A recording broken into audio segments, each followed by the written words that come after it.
আমি নামাজের ক্ষেত্রে শুধু ফরজগুলো পড়ি, যেমন ফজরের 2 রাকাত, জোহরের 4 রাকাত, আসরের 4 রাকাত, মাগরিব 3 রাকাত, এশা 4 রাকাত এবং বিতির 3 রাকাত পড়ি। এক্ষেত্রে আমার নামাজ কি কবুল হবে? আমার ফজরের নামাজ প্রায় কাজা হয়, জোহরের সাথে মিলিয়ে জোহরের আগে সেই 2 রাকাত ফজরের কাজা পড়ে নেই, আমার নামাজ কি কবুল হবে? আমি নিয়মিত তাহাজ্জুদ পড়ি এবং বিতির তাহাজ্জুদের পরে পড়ি, কিন্তু হঠাৎ মাঝে মধ্যে ঘুম থেকে ওঠার সমস্যার কারণে ফজরের আজান হয়ে যায়, এমত অবস্থা বিতির পড়ার হুকুম কি? আমি নামাজের ক্ষেত্রে শুধু ফরজগুলো পড়ি, যেমন ফজরের 2 রাকাত, জোহরের 4 রাকাত, আসরের 4 রাকাত, মাগরিব 3 রাকাত, এশা 4 রাকাত এবং বিতির 3 রাকাত পড়ি। এক্ষেত্রে আমার নামাজ কি কবুল হবে? দেখুন, শুধু ফরজ পড়েন এই ভাই, সুন্নত পড়েন না, নামাজ হবে কিনা? উত্তর হলো, শুধু ফরজ পড়লে ওয়াক্তের দায়িত্বটা আদায় হবে। জোহরের ফরজটা পড়লেন, জোহরের ওয়াক্তের দায়িত্ব আদায় হলো, কিন্তু এটা পরিপূর্ণভাবে হলো না, ত্রুটি থেকে গেল। আপনি তরকারি খাইতে চাইলেন, তাহলে আপনার তরকারি খাইতে হলে সবজি লাগবে কাঁচা, পানি লাগবে, তেল লাগবে, পেঁয়াজ লাগবে, মরিচ লাগবে, লবণ লাগবে, ইত্যাদি ইত্যাদি লাগবে। এখন আপনি পানির মধ্যে কাঁচা সবজি সিদ্ধ করে রান্না করে নিয়ে আসলেন, লবণ, তেল, হলুদ কিছুই দিলেন না, তাহলে এটাকেও সবজি বলা যায়, কিন্তু এই সবজি কেউ খাবে না, আপনিও খাবেন না, ঠিক না ঠিক? 5 ওয়াক্ত ফরজ নামাজ এটা পূর্ণতা পাওয়ার জন্য এর আগে পরে যে সুন্নত নামাজগুলো আছে সেগুলো হলো এরকম। এগুলো ছাড়া ওই নামাজটা হয়ে যাবে, ফরজ আদায় হয়ে যাবে, ওয়াক্তের ফরজ আদায় হয়ে যাবে আলহামদুলিল্লাহ, মাগার আপনার নামাজটা পরিপূর্ণ হলো না। মনে রাখবেন, সুন্নত নামাজগুলো কেন? এই যে 5 ওয়াক্ত নামাজের ফজরের আগে 2 রাকাত সুন্নত আছে, জোহরের আগে 4 রাকাত, পরে 2 রাকাত আছে, মাগরিবের পরে 2 রাকাত আছে, এশার পরে 2 রাকাত আছে। এই যে সুন্নত নামাজগুলো আছে, এগুলো কেন জানেন? এগুলোর অন্যতম উদ্দেশ্য হলো যাতে করে মূল নামাজটা আমাদের সুন্দরভাবে হয়, তার জন্য প্রস্তুতি। আগেরগুলো হলো প্রস্তুতিমূলক আর পরেরগুলো হলো পরিপূরক। সুন্নত আগেরগুলা প্রস্তুতিমূলক, পরেরগুলাকে বলতে পারেন পরিপূরক, আর সবগুলাকেই অন্য অর্থে পরিপূরক বলতে পারেন। পরিপূরক মানে কি? ধরুন, আপনি কোনো একটা সরকারি অফিসে খুব গুরুত্বপূর্ণ একটা কাজে যাচ্ছেন, এনআইডি কার্ডের ফটোকপি লাগবে, জন্ম নিবন্ধনের ফটোকপি লাগবে, খুব জরুরি একটা কাজ, আপনার বিদেশ যাওয়ার মতো ব্যাপার, ভিসার মতো ব্যাপার। আপনি ফটোকপি নিয়ে যখন যাবেন, ফটোকপি সাধারণত এনআইডি কার্ডের ফটোকপি যদি একটা লাগে, আপনি কয়টা নিয়ে যাবেন? একটাই নিবেন না 2-4টা নিবেন? বুদ্ধিমান মানুষ হলে 2-4টা সাথে নিয়ে যাবে। কেন? একটা যদি হারায় যায়, কোনো কারণে মিস হয়ে যায়, যাতে করে আমার কাজটা হয়ে যায়, হাতে রাখবে, এটা সে নিয়ে যাবে। ঠিক একইভাবে ভাইরা আমার, আপনি যখন 5 ওয়াক্ত নামাজের ফরজ নামাজ পড়বেন, কিয়ামতের ময়দানে যাবেন, আল্লাহ তাআলার কাছে দেখা গেল কোন একটা নামাজে ভেজাল ধরা পড়ছে, বাতিল হয়ে গেছে, তখন ওই সুন্নত বা নফল, অতিরিক্ত নফল নামাজ যে পড়বেন, এগুলো দিয়ে আল্লাহ তাআলা ফরজের ঘাটতি পূরণ করবেন। সেই সাথে আপনি আগে যখন সুন্নত পড়বেন, তখন মূল ফরজটা পড়তে আপনার সুবিধা হবে, মনোযোগ থাকবে। নবী করিম সাল্লাল্লাহু আলাইহি সাল্লাম ফরজ নামাজের আগে পরে সুন্নত নামাজগুলো কখনো ছাড়তেন না, নিয়মিত পড়তেন। আপনি কিভাবে নিয়মিত ছাড়েন? একবার জোহরের আগে 4 রাকাত ছুটে গেছে, তিনি পড়তে পারেন নাই মেহমান আসার কারণে, এগুলো পরে তিনি পড়ে দিয়েছেন, এরকম গুরুত্ব দিতেন। হ্যাঁ, আপনার কখনো কোনো কারণে এমন পরিবেশ হয়ে গেছে, সুন্নত পড়ার কোনো সুযোগই পাইলেন না আপনি, অসুবিধা নাই, মাঝে মধ্যে হঠাৎ কালে ভদ্রে বাদ গেছে, অসুবিধা নাই, কিন্তু নিয়মিত এরকম করলে সেটা আপনার মূল সালাতের যে প্রোফাইল আল্লাহর কাছে থাকবে, সে ফাইলটা কিছুটা হলেও ত্রুটিপূর্ণ থাকবে। এটা সুন্নত, সাধারণ সুন্নত, সুন্নতে মুআক্কাদা।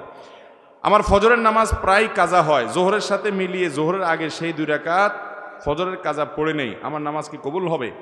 এই পাবলিক অনেকেই আছে, ফজরের নামাজ জামাতের সাথে মসজিদে গিয়ে আদায় করার মতো মুসল্লি, মুসলমানের সংখ্যা সমাজে অনেক না বেশি? সবচেয়ে কম মুসল্লি হয় কোন নামাজে?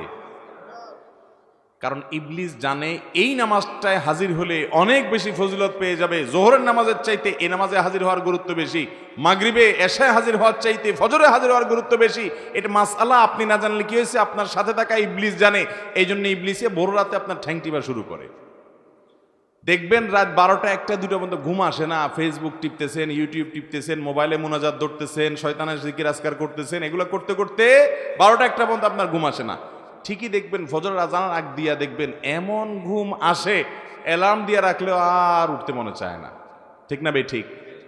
শয়তান তখন কি বলে? নবী করিম সাল্লাল্লাহু আলাইহি সাল্লাম হাদিসে বলেছেন, শয়তান বলে, ফজরের আজান হয়ে গেছে, অ্যালার্ম বাজছে, দেখতেছেন ঠান্ডা মাথায়, শয়তান বলে, আরে রাত এখন অনেক বাকি, অ্যালার্ম দিছে, মোবাইলের গলা টিপে ধরে অ্যালার্ম কেটে দিয়ে আবার ঘুম।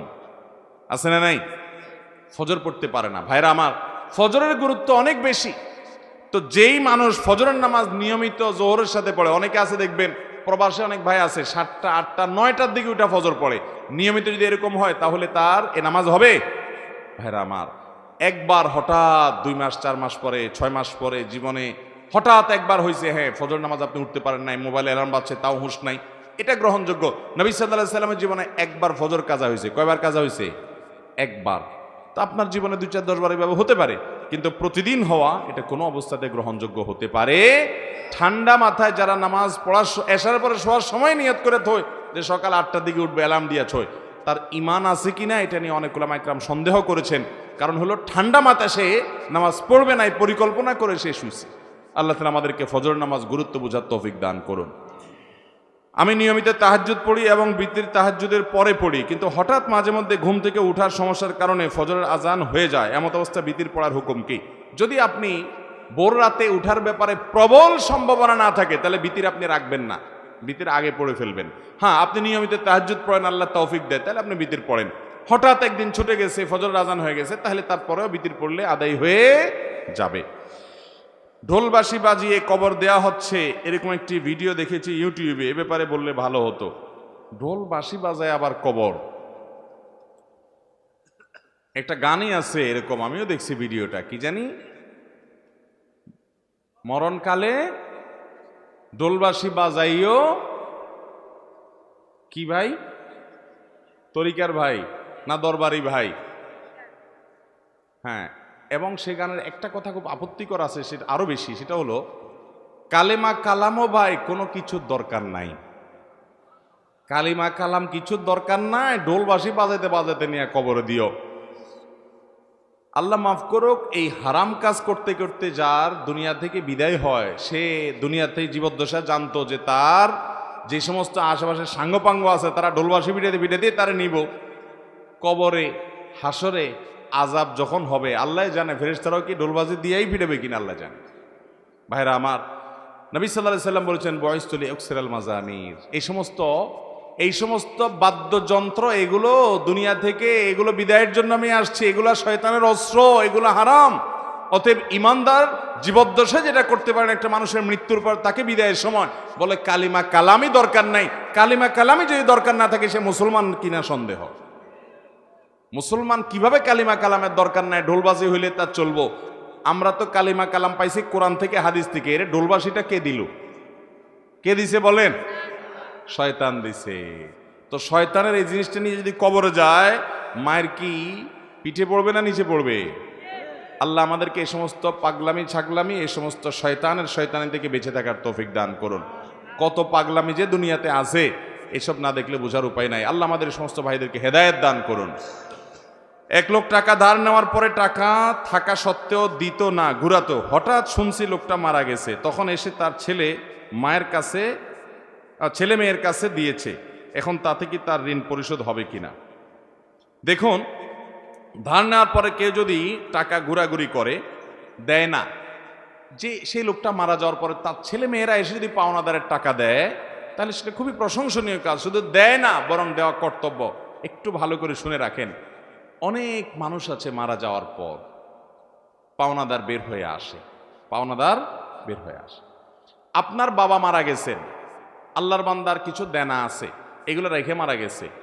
ইসলামের নির্দেশ হলো তার মৃত্যুর পর তার দাফন কাফনের জন্য যে টাকা খরচ হবে সেগুলো তার টাকাতেই খরচ করবেন। এরপর তিনি যদি কোনো দেনা রেখে যেয়ে থাকেন, ভাগ বন্টন পরে আগে তার সব দেনা শোধ করতে হবে তার টাকা দিয়ে, তার জমি জমা বিক্রি করে। এরপরে যদি কিছু থাকে সেটা দিয়ে তার ওসিয়ত থাকলে সে ওসিয়ত 1/3 মধ্যে পূরণ হবে। 1/3 মানে তার টোটাল সম্পদের দাম 10 লাখ, তাহলে তার ওসিয়ত যত বেশি হোক না কেন 3 লাখ পর্যন্ত পূরণ হবে, এর বেশি না। বাকি যেগুলো থাকবে সেগুলো ওয়ারিসরা ভাগ করে পাবে। আর যদি কারোর কোনো ওসিয়ত না করে যায় যে অমুক জায়গায় দিও, মসজিদে দিও, মাদ্রাসে দিও, অমুকরে দিও, এরকম কোনো ওসিয়ত না থাকে তাহলে তো সেটা বাদ। কিন্তু দেনা থাকলে আগে দেনা দিতে হবে, তারপরে সন্তানরা ভাগযোগ করে সম্পদ নেবে। আমার দেশে দেখা যায় দেনা দেয়া তো পরের কথা, আজকাল তো প্রায় সময় পত্রিকা দেখা যায় বাবার লাশ পড়ে আছে আর সন্তানরা জমি জমা নিয়ে কাড়াকাড়ি করতে করতে ব্যস্ত, বেচারাকে দাফন পর্যন্ত করছে না। ঠিক কিনা বেঠিক? এই অমানুষ সন্তান আসমান থেকে হঠাৎ নাজিল হয় না অমানুষ হয়ে, এই বাপমাই অমানুষকে অমানুষ বানাইছে। ঠিক কিনা বলেন? এর পরিণাম, এর পরিণতি এই আল্লাহর বান্দা নিজেই ভোগ করছে নির্লজ্জের মতো। প্রায় সময় কয়দিন পরপরই দেখি পত্রিকাতে যে বাবার লাশ পড়ে আছে গ্যারেজে বাড়ির সামনে, ওইটা দাফন করার মতো মানুষ নাই, গন্ধ ছুটে গেছে। ছেলে মেয়েরা কামড়াকামড়ি মারামারিতে লিপ্ত, জমি জমা দখল নিয়ে। এই জন্য বাবারা সন্তানরে মানুষ বানায় যান, মুসলমান বানায় যান। দুনিয়ার জীবনটা জীবন্ত জান্নাত হবে। আর না হলে আপনার এই কাজের প্রায়শ্চিত্ত আপনাকে ভোগ করতে হবে। শুধু ওকে দুনিয়া শিখাইলেন, আখেরাত শিখান নাই, আপনি আফসোস করে কুল পাবেন না। পৃথিবীতে যেখানে মুসলমান আছে, মুসলমানের আধিক্য আছে, সেখানে দেখবেন কোনো বৃদ্ধাশ্রম নেই, বৃদ্ধাশ্রমের দরকার নাই।